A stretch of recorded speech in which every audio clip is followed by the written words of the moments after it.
Yeah. Okay, Okay. sure. So, so 1, 2, 3. Hi, ladies and Good. gentlemen. How are you today? Welcome to What's up, people?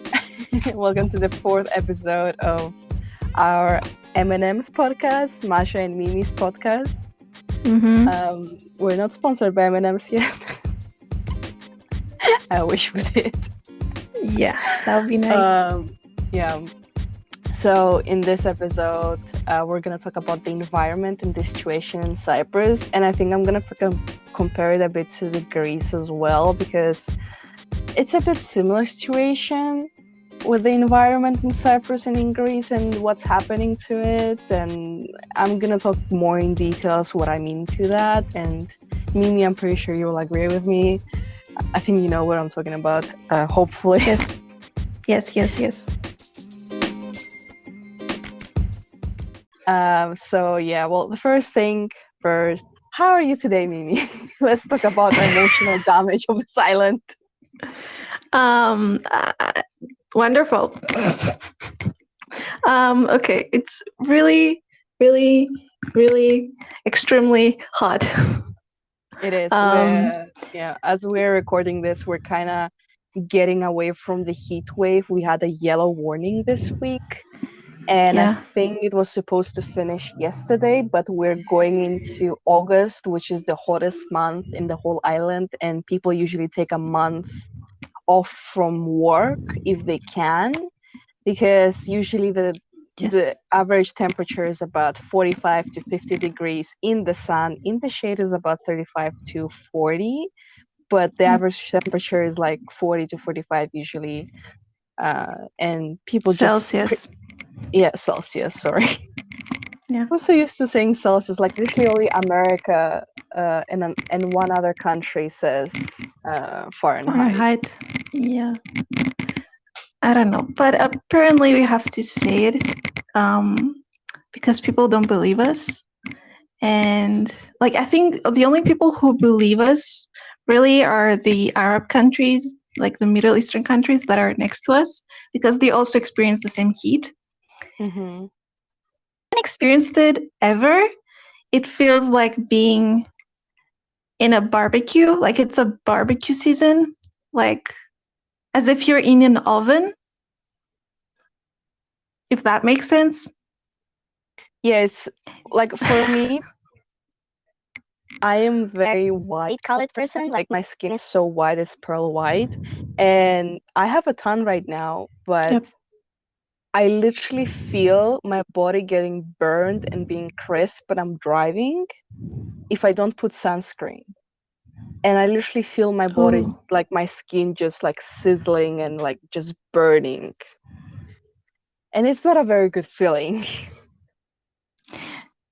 Like imagine for the people who haven't experienced it, you know the feeling where in winter when you come out of your house and your eyeballs are freezing, or you just feel an immediate, cold in your face, and it's like an immediate change. Imagine the opposite. Imagine getting out of the shower, feeling fresh, but at the same time feeling sweaty, because that's the moisture in the air, and it's also super hot, so you're just sweating, even though you just came out of the shower. And even if you live in an air-conditioned space, when you immediately come out, it's like an immediate heat.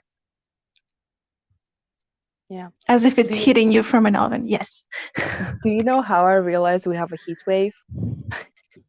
How? I left the AC running whole night and I didn't realize it. Ooh. Because usually, like, to save up energy and stuff like that, I have a fan running in my room 24/7. Yeah. And I usually turn on the AC like for 1-2 hours and then close it for the next 3-4 hours. And it's kind of like cool and it's totally fine. But a few nights ago, I literally I was so tired and I forgot to turn it off, because usually I wake up from the cold of the AC, and I put a timer as well, but I did not. And I woke up in the morning and I was like feeling so refreshed. And then I was just like, wait a minute. The AC is still running. That's why, yeah.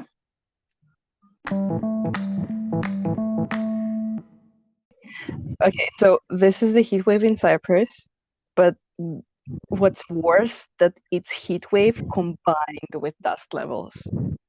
We have an insane amount of dust levels especially increasing in the latest years because our neighbor countries are at war constantly, and a lot of the dust is coming from them. But it's not only that, we have 1 or 2 months that the dust is coming from the Africa area, and Yeah, that's a hard. yeah, the Sahara Desert.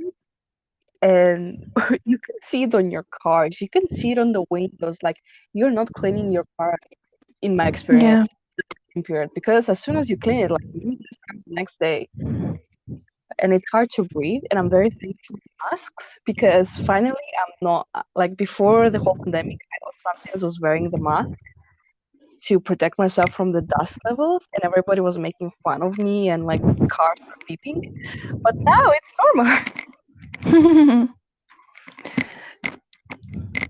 It's not, I mean, that's pretty shitty because, like, from my area, you can see the mountains, but when it's too dusty, you cannot see the mountains. Like, you cannot see Yeah. anything because the sky isn't blue anymore. It's like, I don't know, like a weird yellowish grayish. color. Yeah. Yeah, it's just like we also have like a lot of like warnings for dust levels. So like I think there was once or twice this year that we had like we had constantly yellow warnings, but at some point I believe there was a red warning for dust levels, and people should be careful, especially those with asthma. And we have apps for that if you didn't know, maybe. No, I didn't know. So the government created this app. It's a governmental app. It's also a website, and it's a very old website, and they never updated it from 2010s. But they just update the settings, but the whole feel of the website is 2010s. Okay. But it does show you the dust levels in each major city mostly, Yeah. and usually for some reason Larnaca is the best out of them all for some reason. And I'm like, because they have so many cars, many pollutions there, and Larnaca is known to be the worst city to drive in as well. Really? I thought that was Nicosia because the streets are horrible. Oh no, Nicosia is quite chill, to be honest. Really? So Are you sure about that? Yeah. Yeah, I don't think you have driven in Limassol or Larnaca. No, I have not. Actually, because I went to Paphos this week, the Paphos is the only city, like the center of the town, has the only city who has lights on the roundabout. Really? Yes. I didn't know that. I found out a few days ago. I forgot about that. I just went there and I was staying on the lights because where the highway ends, there's a big roundabout there, and basically that's the biggest traffic area in the city. So they created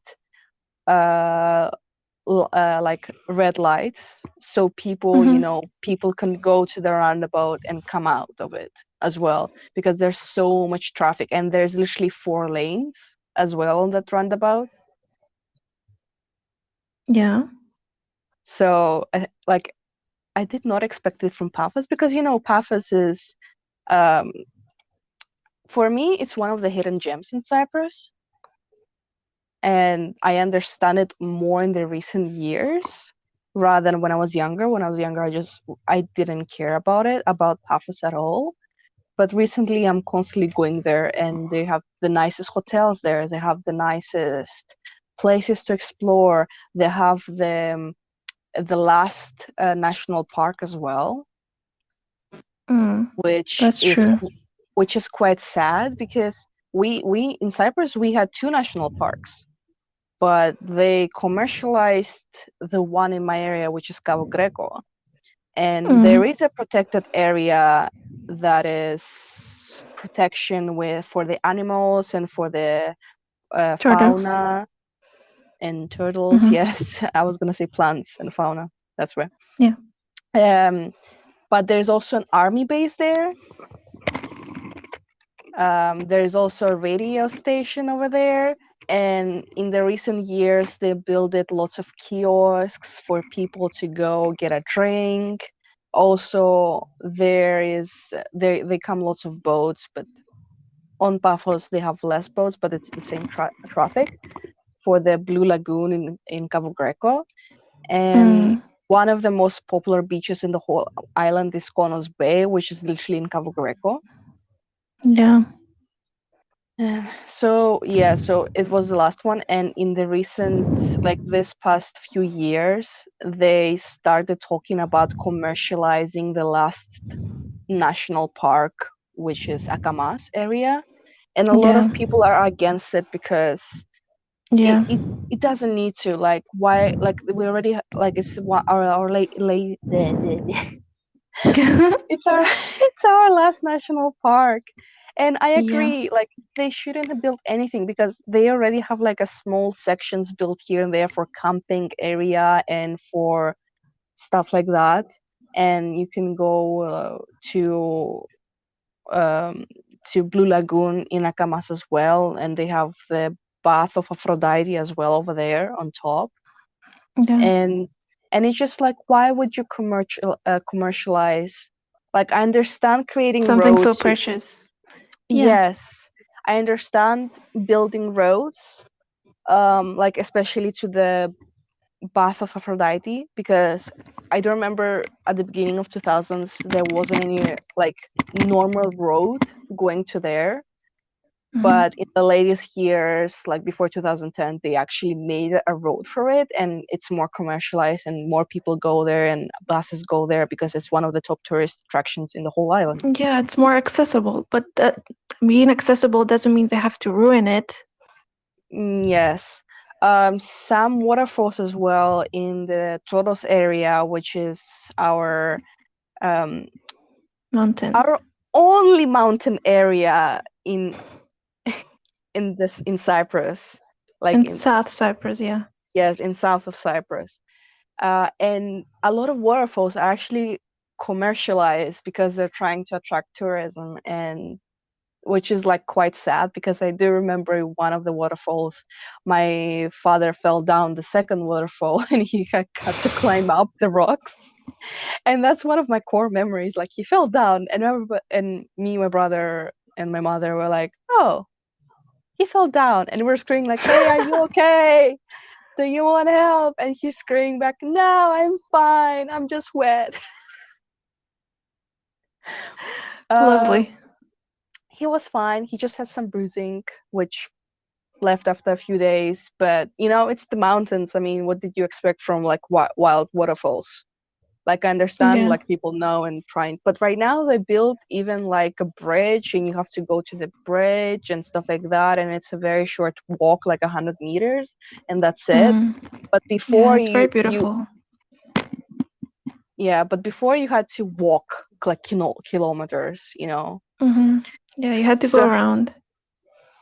yeah, so it's like, I understand some commercialized, but sometimes I feel like some things should be left untouched. Hmm. And I understand like people wanting to go beautiful places and see it for themselves, but a lot of people actually stopped sharing beautiful places on Cyprus, and they only show it to them, like people they're close by, or they don't disclose the location and stuff like that, due to the fact that everything is being, like, as soon as it goes online, it starts being commercialized. Yeah, And that's a very sad aspect of Cyprus and the environment, because we don't have anything left, to be honest. And it is very sad. that's yeah, it sucks. It is sad. I understand accessibility and trying to show Cyprus to people and stuff like that, but one of the greatest virtue as a like tourism in Cyprus, I think, is like renting a car and just exploring the places by yourself instead of taking like a bus tour and going to these specific places. because I mean recently, like this week, I went first time camping, and I found out that you are not allowed to free range camp in Cyprus. You have to go to designated places. Yeah, of course. I I did not know that because in Greece, because I was reading the comparison, in Greece you're allowed to do that. Like you're allowed to go to Oh, like really? places like that are nobody's land, and you're allowed to camp there. And especially like with other countries in Germany as well, I know you're allowed to do this. I didn't know In that. America, you are allowed to do this. In UK, you're allowed to do this because I've got tons of friends who do that. Um, I did so not know that. I did not But know then this as again, well. like in Cyprus, maybe it has to do with the homelessness as well, because we have a lower percentage of homelessness. So people who go to camps, actually people who, who have a home and they're just camping for fun. But I wouldn't So say camping is very affordable in Cyprus. how so? What do you mean?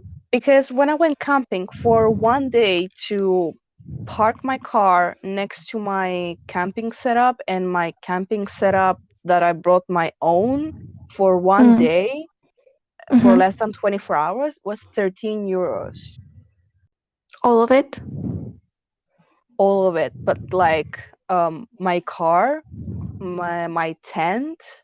So I was renting. I mean, I could do like put my tent wherever I wanted in the area, but Mm. still it was quite expensive for one night for camping. For imagine each day 13 euros. It's cheaper than a motel, but It is cheaper, but like um it is still like fucked up because like for me in my brain like camping is like okay, you're renting a space uh in a specific zone, but I wouldn't think that it's cost me like 13 like 15 euros for yeah, one day. Like I would yeah, understand yeah. 5-7 euros, but like 13 euros for my car, my I get it. camping setup, Yeah. and for one day. I'm not very familiar with camping, but I think the place you went to, uh, the area over there, is very famous for camping specific. Um, Perhaps that's why it's more expensive. I've heard from other people when they camp at the beach, it's much, much cheaper. I don't know if there's a difference. I If, mean, it had a if you beach. I want to mean, try in the future. sure. I mean, where I camped where I camped, it was like a small forest next to a village. And I remember going to that village last year for my friend's birthday, and we rented a hotel. Like the hotel is literally next to the camping area, and I did not realize it. I only realized when I went to the city, and I'm like, I'm taking the same roads as I was taking to the hotel. I do remember because I was the GPS tracker, like I was the direction one, and my friend was driving. And I was Mm, like, I remember this and everything. But to be honest, I would go again to this place because the cocktails are quite cheap. It's 5 euros each cocktail. ooh, And they have food as well. Like you can buy food there, like cooked food. You don't have to bring your own. cool, Uh, cool. I didn't eat there because my friends brought food with them, so I just nibbled a little bit from there, but I didn't have much appetite because it was so hot as well. Yeah. But the beach is clean and everything, and you do have to still pay for the sunbeds and and the umbrella if you want to stay on them, but you're free to Yeah. just put your towel on the beach like most people do, to be honest.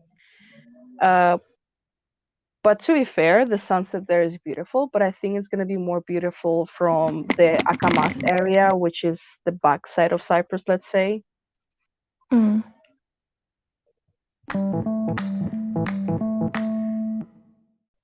Okay, so on another note, um, the beaches in Cyprus, comparison to other countries, are very empty, as in the water part. What I mean What do you is, mean? Really? let me explain. What do you So, mean? Yeah. I went to Greece last year, and what Yeah. shocked me is that they have so many flora and fauna in the water, in the beach, and they have so many fishes, so many crabs, so everything in the waters, like not only on the rocks, because in Cyprus sometimes you see like crabs and small fishes near the rock area, but you don't Yeah. see them like, at the beach, close by, and like when you go No, swimming and you everything like don't. that.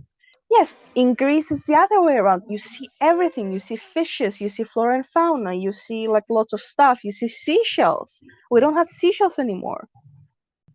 And I asked That's our true. dear our friend, um um Dom. Yes. I asked our dearest Dom friend, uh, and I'm like, "Hey, I did not realize this about Greece." And she's like, "Oh yeah, now that you pointed out, yeah, like in Greece, this is totally normal. Like this is like what you expect from a beach." And I'm like, "In Cyprus, you don't see that. Like either on a major or a very small beach, like you don't see it." And apparently, that's a very sad Yeah. fact I'm gonna tell you right now. But we had how do you call them? So you know how corals, Yeah. the ones that filter the water and they had beautiful colors, and we can only have like a few left in the whole world, and due to the bleaching and stuff like that, we don't have them anymore. Yeah. Cyprus had them 20 years ago. That's why Oh, that's why some beaches are named Coral Bay, for example. And okay. we killed them all. We don't have any more. Lovely. Yes. Oh my god. Okay, well, at least we can say no, we cannot say anything. I'm so sorry to Mother Earth. We are horrible people. We are horrible I people. I hope. I mean, we're 25 when this happened. We were 5 years old, but still, as a humankind, we hold responsibility, and Yes. I Climate hope change is real, evolution. guys. Yeah, I hope we can evolve with Earth in our. I mean, we continuously evolve as human beings because we're also animals. We're literally part of Earth. But I hope in our future evolution we evolve with Earth rather than against it. So Yeah. Yeah. But yeah. So imagine we could have stuff like that. But the biggest preservation volunteering stuff we have in Cyprus is turtles. So we mm, like Tafas is also very famous for the turtles nesting area, and I yeah, recently found out that we have in Proteros as well. So there's a few named turtles that swim here all the time, and I did not know that until a few recent years. yeah. Actually, in general, Cyprus is not built for mass tourism. No. Um, like I know many people who live in Northern Europe think of Mediterranean countries as a mass tourism destination or a place that has the sun, sand, and the beach, you know. Um, but I don't think small islands or maybe countries like Greece or Spain are okay with it. But small islands like Malta or Cyprus, I don't think it's okay. Like, we don't have enough resources to support that sort of partying, that sort of behavior. So I think we need more cultural or environmental tourism, like fewer tourists with more money who are able to appreciate and respect the land. Yeah, that's all I Yeah, have to say. that's very hard, because especially within this economy. It's like you're relying on like the top 10% of people like getting money, and it's just like it's very hard. Yeah, but that's the thing. Like, we are trying to get these people as business owners, we're trying to get them to spend their money and, cycle their money through the economy, you know? Mm-hmm. Yeah. So fewer rich people rather than a lot of not so kind people. Yeah. I mean, what I mean by not so kind people is that when mass tourists come by, they have certain expectations and they don't always get what they want. They don't always get the experience that they would like to have. But sometimes it's impossible to give them that sort of experience because we're a small island, obviously. So, yeah, like in some areas, um, tourists are not wanted by citizens at all because of this reason. So, it's another cultural thing. Like, culture and the environment go hand in hand. Like, there are some places where we have agrotourism, where it's exactly the opposite. Tourists are welcome as long as they respect. Yeah, yeah. And can you No, imagine? no, no, no. I know which village you're talking about. No, but can you imagine going to another country and saying, okay, I'm going to that other country as a tourist and To see the I potato will, statue. yes, Oh and yeah, I that's will sad. work in their fields and I will earn my bed, the bed I sleep at night. And whenever I have free time, then I will discover and travel through. For some people, that sounds interesting, which is cool, and is exact opposite of mass tourism. Yeah. But I don't think many people would like to work on their vacation, so I it's a mean, special type of tourism. many Yeah, people do that, especially I see on TikTok, due to the fact that it saves you money on accommodation, yeah, and sometimes they even pay you extra in some countries, like if they're generous enough, like, and you get like, money as well from just sitting and stuff like that, or even house sitting sometimes, yeah, like this is like a very popular trend lately for traveling, just to go house sitting, or because couch surfing is very extreme lately, apparently, and people try not to do it. So that's why a lot of like you pay to the website, but you get free accommodation. Like you pay like a small fee just so you can enter, but then you just sometimes the host family pays you to stay at their place and feed their animals, like take their dogs out for a yeah. walk, or just be in the house like a few hours, or like sometimes they even like on extreme cases they babysit, and I'm like, that's actually not very good. Well, actually, that sounds like a good exchange. Why? Because when couch surfing, like that could be really, really dangerous, like being someone else's house like that.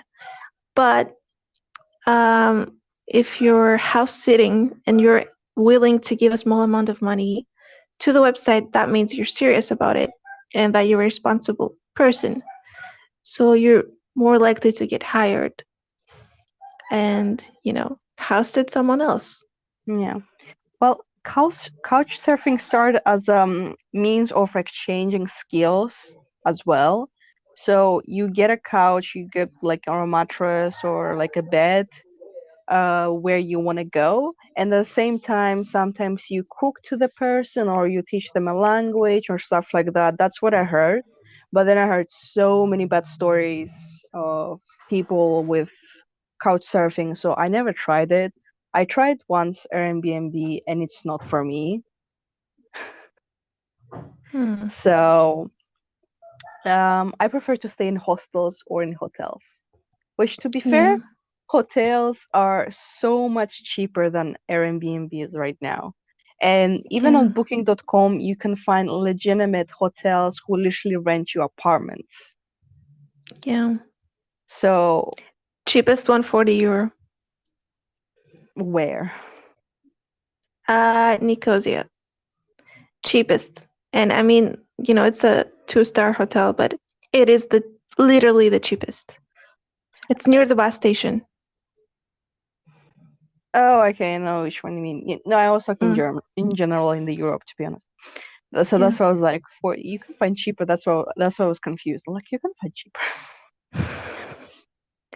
Not here, not in Uh, this city. I haven't found anything yet. If you do find, let me know.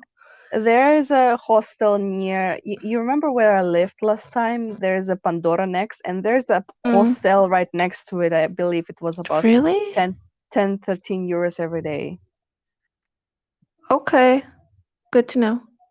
Yeah, but that was in my university years. I don't know about the inflation right now, but I'm pretty sure it's not over 15 euros per day. We can ask. We can find out. Yeah. Yeah. Um. Anyway, I wanted to jump to another topic, Mm. a very sad one. Basically, do you know how I know summer is finally in Cyprus? It's the month of June, July, and August. What do you mean? No, they're burning down the fields and you see fire everywhere. Purposefully or like by accident, Sometimes accidental by fires? accident, sometimes it's from the heat that happens, but sometimes they do it on purpose. And from one point of view, I understand you're burning it down now so you don't get into accidental burn later on. So they burn down the fields um, for it not to happen afterwards in August. So they would not have any grass left for accidental ones, which I understand. But from another point of view, they're burning down the fields, especially August, for development, so that to build new houses and stuff like that. Because from June, we literally like don't have any. Actually, from May mostly, we don't have any greenery left. It's literally everything is brown, dead, and it's very easily caught on fire, which I understand you're trying to cut down stuff, but like they burn it on purpose. Okay, so because, like, I don't know if I need to explain this to foreigners who don't live in Cyprus, but in general, from April to September, sometimes October, I think it's October a from this huge, kind of one. yeah, it's a huge, huge heat. It's extremely hot. It's there's not even winter in Cyprus. It's just from April to October, it's summer, and the rest of the time, it's, I don't know, autumn. Fall and spring combined, yeah. Yeah.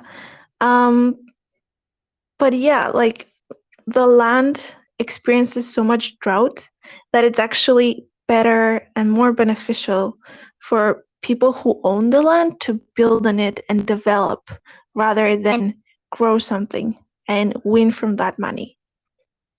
So yeah, insurance scams everywhere and fires and accidental accidents happening because of fire, um damages and stuff. Yeah. Yeah. Also, the same is happening in Greece, and they constantly put on things, oh my god, save Greece, we're burning and stuff like that. And it's just like, are you burning from the heat or are you burning because you're trying to develop the land again? Yeah. Because sometimes they put on like a specific area to burn, but it gets out of hand very easily due to the winds and the fire spreading very quickly. So that's why in August they closed down all hiking areas, all camping areas, so you wouldn't be able to go to parks and stuff like that. And it's literally like, I don't agree with that, because if you have tons of greens and you water them, it is actually better. It decreases the heat as Yeah. well. It is proven to decrease heat, and and is better for the environment rather than burning everything down, because sometimes they do it on purpose. Yeah, and for humans too, it's better to live around greenery, more oxygen, less Yes, heat. Yeah. yes. I actually learned a new term with gardening from anime. Mm. Oh, let me I know. learned I learned a lot of stuff about the environment from the fucking anime. I don't know how. Anyway, so basically, I understand the trimming part right now. Before, when I was younger, I could not understand why would you trim a tree, or why would How you do you train a tree? trim. You just cut Trim. down, Yeah. trim. Yeah. I don't I couldn't understand why they do this, because I was like, yeah, but like if it grows, like it has more leaves, it has more space for the sun to go into the leaves and create more oxygen. No, it's like hair and split ends. It needs a refreshment. So basically, higher trees need trimming so they can let the sun pass through them to get to the lower branches or to the lower plants, the sunlight. That's the main reason. That's what they do trimming. Okay. So not only the top part can get sun, but also all the layers. So that's where they're layering and trimming. But I don't understand the trimming until the bare of the tree. Like That's until not necessary. there's no leaves left. So That's um barbaric. No. I know, but apparently this is a common thing as well in Netherlands. When I traveled, I asked my friend, Why? because Yeah. I traveled in November and I saw very strange trees. It had no leaves. It was in a weird shape, and I was like, "What is this?" And she's like, "Oh yeah, we're cutting down all the leaves and stuff like that because winter is coming, and we're preparing the tree for spring so it can flourish and make new branches for springtime and save up its energy and stuff like that." And I'm like, "That's so barbaric." But apparently, it was according to the law that they should have done. They should do this, and that's why this specific tree it's in this shape and it's being trimmed every October, November. And because, of course, like Netherlands, it's a cold country, Yeah. so I understand that they have bigger winter and smaller summer, Yeah. smaller spring mostly, to be honest, not summer. Um, so I understand this, but she told me that they abolished the law and they're trying to change the law right now, and they are allowing them to grow on their own. They just trim them to make them healthy and stuff like that. But I don't understand. Uh, so because they're still Yeah. trimming the highway, by the way, in Cyprus, which is like they're started in May and they're still not finished. Um, yeah, of course. They're also still building it. They have been building it since when? January? I Or mean, was it before that? okay, that specific part that you're thinking about, they're actually building also like an arresting area. So Mm. there'll be also, because the main point of that is to also make charging areas the biggest charging spot for electrical cars, Oh. and also like people can go for snacks, can go for food, toiletries and stuff like that, so that's why that area is constantly under constructions, because it's going to be a whole thing, which I understand, because based It on hasn't improved Cyprus. though. No, it actually does. There's a bridge right now, like 4 meters tall, like Well, I the guess beginning we'll of see the on Sunday. bridge. You'll see on Sunday. Yeah, I mean, I drive it every day, so That's why. Oh yeah. yes, which is a bad thing, to be honest, because I spend so much petrol and it's so bad for the environment. But I live so far away from my work. Yeah. Yes, I am thinking to start from next week to start using the bus again. Because for listeners, before using my car, I was going by bus. And I bought a car because sometimes I couldn't use the bus because I needed to be at work really early on, or sometimes we didn't have much work, so I was just coming for 1 hour. But based on the bus, I had to wait 5 hours because we don't have really good bus system or like public transportation system in general. Mm. So I bought a car and I was using both bus and my car. So I was using the bus mostly, but I was using my car in emergencies like days that we had so much work or so little work. But because I injured my leg by falling down the bus, and my leg, it was last November that it happened, and Can I interrupt you? It's not the bus, it's the shitty pavement. but also the fact because the bus was too high as well. To be honest, that bus was very high in comparison to the other buses that I used. Yeah, but also it was dark and the pavement was really, really shitty. Yes. So how can you see where you're walking or Yes, but stepping? my point is that I couldn't use the bus because of my leg. I couldn't, walk Yes. with my leg. Yeah. That's my point. Anyway, I injured my leg in November and it still bothers me.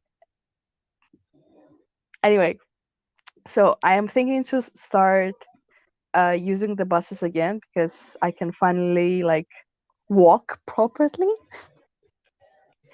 and also to save up money because it saves up a lot of petrol and stuff like that. Mm. Because I checked, the buses didn't change their ticketing, and I'm like, I'm so glad. It's the same price, yeah. It's the same price. But you know what? Like, because I've been walking to work, I need 20 minutes to walk to work, like 7 to 8 songs. Um, I see a lot more people walking these days or using a scooter. And that's surprising to me because heat wave, it's really hot. Why are you walking to work? Questions. Mm, Question. yeah, Those people are foreigners, right? not all of them. Like, Most of I them. can see most of them, yeah, but some of them, like the newer people, because every morning it's the same people and I know them, and most of them are Asian. But lately, there's two black men and two white men, Caucasian, sorry. Um, so yeah, but I don't know if they're foreign because they're Caucasian. I cannot tell. They're Cypriot, they're foreigners. I have no idea. I mean, Cypriots are not white people. Are not Okay, Caucasians. so Cyprus. Okay, the anthropologist in me disagrees with you very much because we're an island. There's so many people who have a more Arab DNA, cultural background, and there are other people who have a Slavic cultural background, and then there's people with more Mediterranean DNA, and then we're an island. There's a mix of everything. So Yeah, I I agree know, with you. Like we're not but entirely European, because for obvious reasons. So obviously not white Caucasian, but also not entirely Arab, not entirely, I don't know, Northern African. Like there are some people who are darker because we are above North Africa, so obviously. yeah, Um, I don't know, you have to experience it. You have to experience people's faces to understand what I mean. yeah, but Yeah. what I mean is that even in my small village, because we had a big Eastern European population as well. Mm. Um,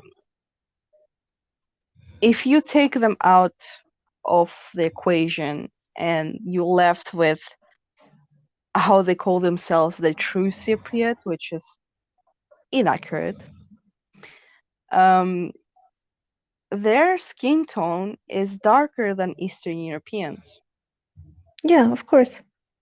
So that's what I mean when people say like, "Oh, Cypriots are Caucasian," and I'm like, I would not categorize them exactly Caucasians because as soon as the sun hits their skin, they go dark immediately. Like they have so much melatonin that it amazes me sometimes. It's not just about skin color, it's about facial features and body features as well. Like there's a more, Arab, I don't know, facial features. Yeah. Like I don't know how else to explain it. Like you have to see people's faces. Like if a Cypriot goes to Turkey or a Cypriot goes to Lebanon, they wouldn't look much different. No, they would just show different actions, but they would look the same. Yeah, their behavior would be different, but still, like I see Arab people coming into my work, and I just talk to them in Greek, and they go, "Oh no, sorry, English." I'm like, "Oh, okay." Yeah.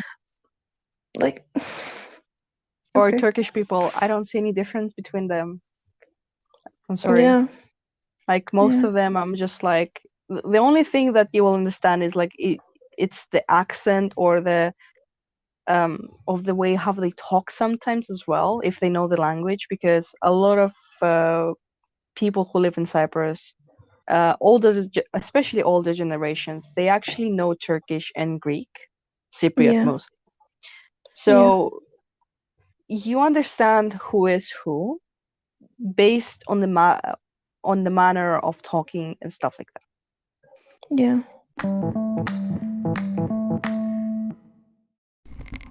Hey guys, Future Mimi here. Thank you for listening so far. This has been episode 4, part 1, where we talked about the environment in Cyprus. Frankly, this conversation was getting way too long, so stay tuned for part 2.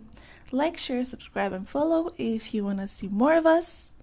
And yeah, have a wonderful day.